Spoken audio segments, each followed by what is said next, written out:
Welcome to the Hi and welcome to the Unloved Woman podcast. This is the introduction. I will be narrating the story, The Unloved Woman. I was a spirited child, born with a heart full of love and a smile that could light up a room. Or that's at least what my aunties used to say about me. They saw in me the joy and energy I couldn't yet recognise, especially in a house where joy was often absent, as also my mother's strength. My brother arrived 3 years later, a turning point in our home. His birth wasn't just the arrival of a new family member, it was the beginning of my mother's unravelling. She had a breakdown not long after, leaving her too fragile to care for either of us.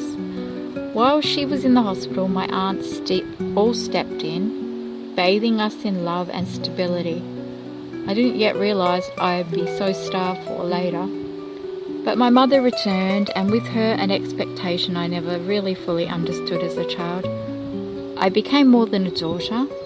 I became her caretaker, her confidant, her substitute for emotional support that she didn't get from my father, or she thought she didn't get from my father.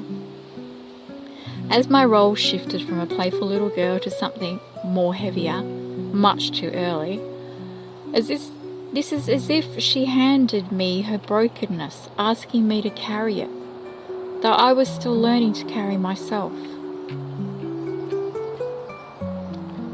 Chapter 1. The Little Girl Lost.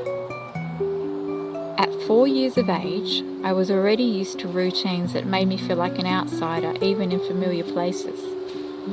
My days began at the Catholic Nuns Daycare Centre in Fremantle, Western Australia. The sisters were stern, their faces softening only when and during morning prayers.